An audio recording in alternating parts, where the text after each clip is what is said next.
Hi everyone, welcome back to the channel. I am Samuel Blay, and today we are diving into an incredible useful feature in Excel, named ranges. Whether you are a beginner or an advanced user, named ranges can save you time, make your formula easy to understand, and help you manage large data sets. So if you want to simplify your work in Excel, stick around and learn something new.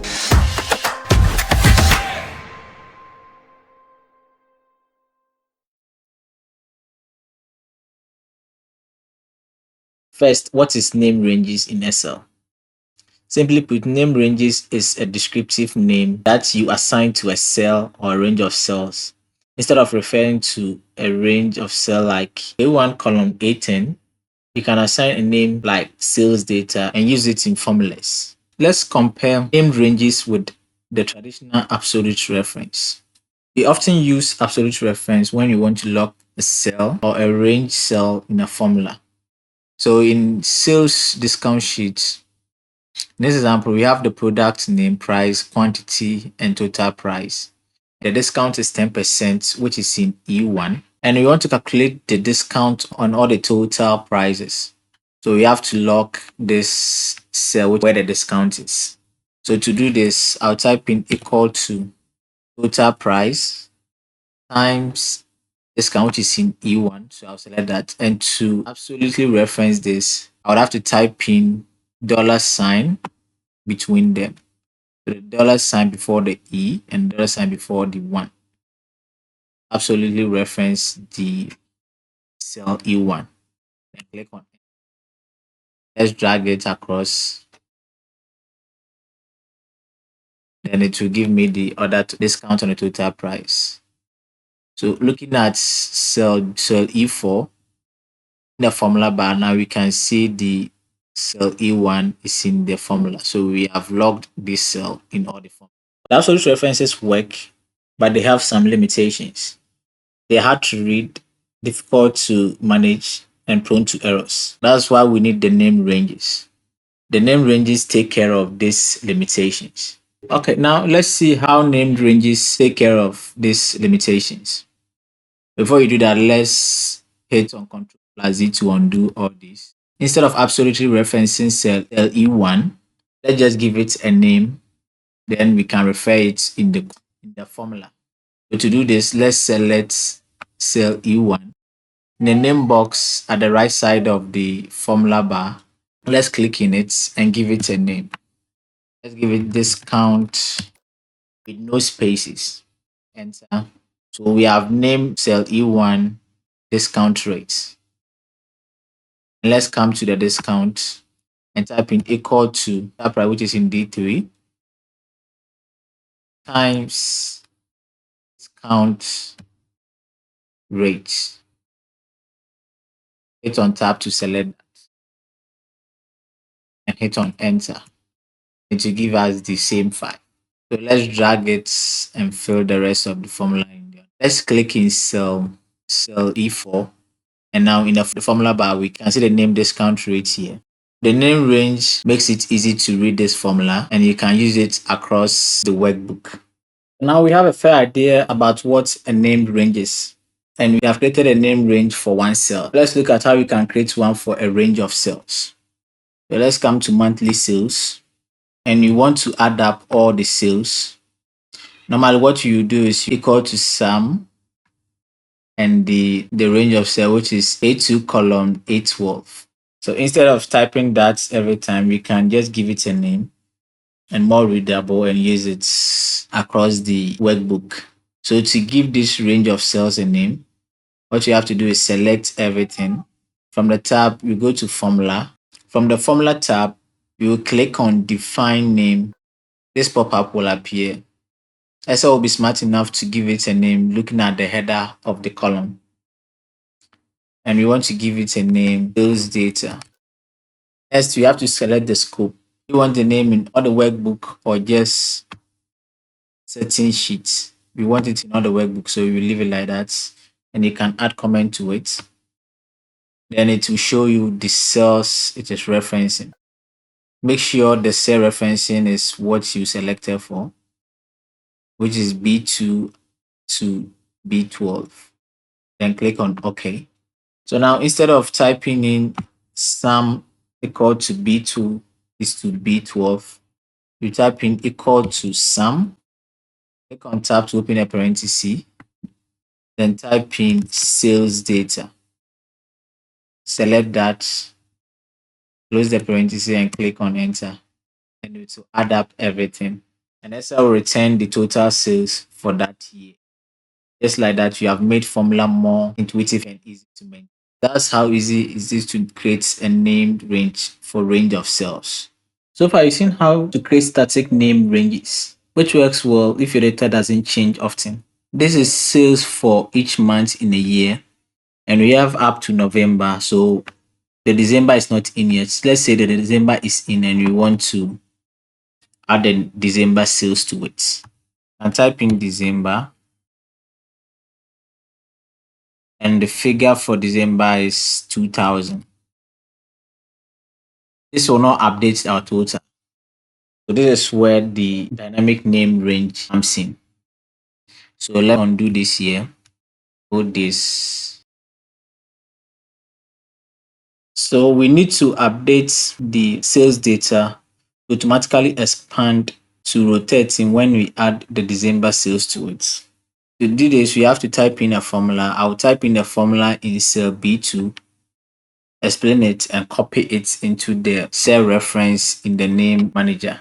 What I'll do here is type in equal to offset, select that, and the first parameter is reference. So we are referencing B2, which is from B2 up to 13. So to make sure that we are referencing B2 in the monthly sales, or select sales discount,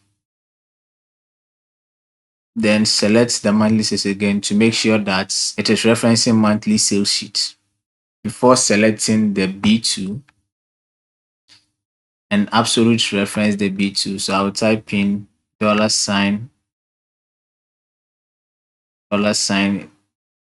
comma, rows. We don't need a row, so that will be 0, comma, we don't need a column, so that will also be 0. Next parameter is height. So up to which height do we need? We need up to 13, and to find the 13, what you do is you type another formula, which is counter, which counts the number of cells in a range that are not empty. Let that, and the counter want the value. So we are counting the range cell B2 up to B13. Let's B2, absolute reference that,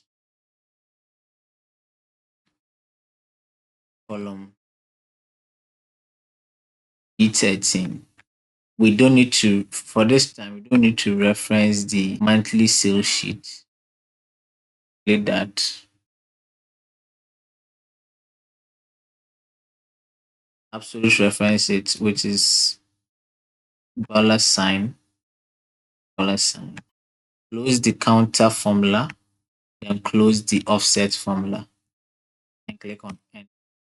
Now let's copy the formula in the formula bar. Under the formulas, you come to name manager.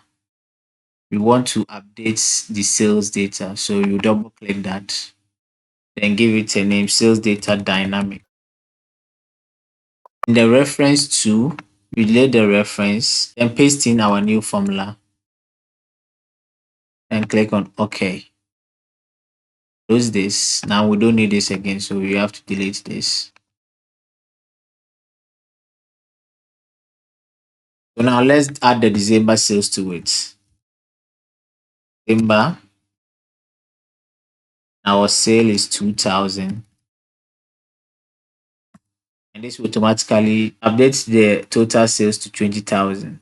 So dynamic sales is incredibly useful if your data cell grows over time. Make the formula more adaptable. Now let's explore how to create name range directly from a table. So to demonstrate it, let's go to the original sales. We have this data here, and first let's turn it into a table. So to turn it into a table, you select it, click Ctrl plus T, the table dialog box will appear. First, it will ask the table range, which we've already selected. Then take my table as headers because it has headers. Click on OK, and it will turn this into a table. We want to create named range from each columns here. So to do this, you select the entire table, go to formulas, then in the defined names group, you select create from selection. In this dialog box, Excel will ask which values you want to use for the names, and you want to use the top row, which is the table headers. You leave that selected and untick the left column. So we are using the names of the top rows for the range names. Then click on OK.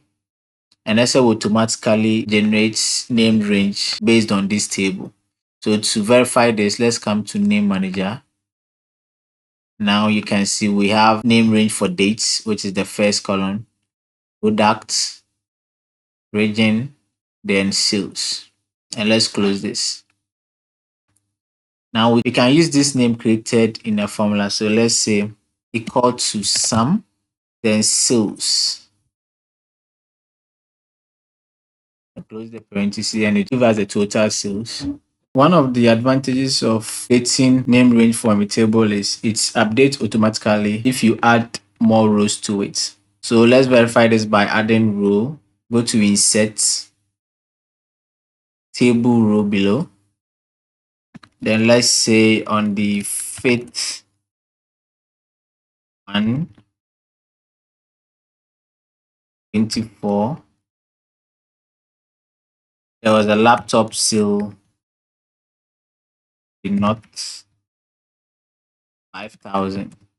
It automatically updates the total sales 5,800. Now that you have seen the benefits of using named ranges, let's move on how to access and manage them once you have created them.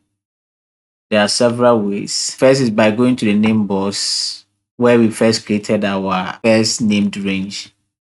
So let's search for our first named range, which is a discount rate. I will search for discount rate.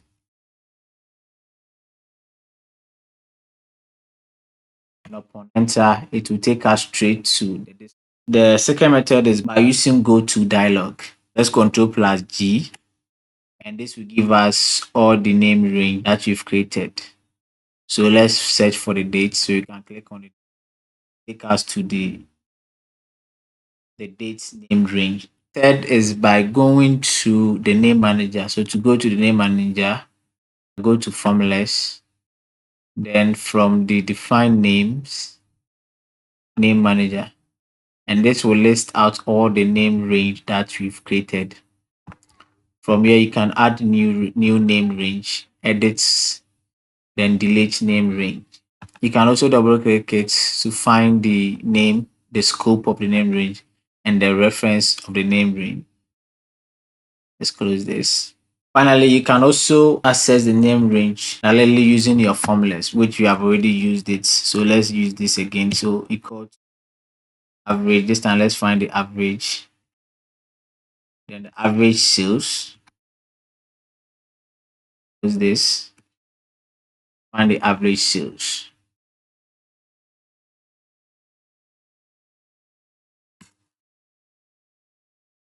Before we wrap up, let's talk about a few things that you have to keep in mind. Names of named ranges must be start with letters, underscore, or backslash. Can't contain spaces. Avoid using cell references like A1, B1 as names. And that is a complete overview of named ranges in Excel, from creating and using them to manage dynamic ranges and best practices. We've covered it all. Try using named range in your next Excel project to simplify your work and make your formula more readable. Thank you for being with us. If you found this tutorial helpful, please like the video, subscribe to the channel, and hit the notification bell so you never miss a video. I'll see you in the next video. Until next time, stay productive.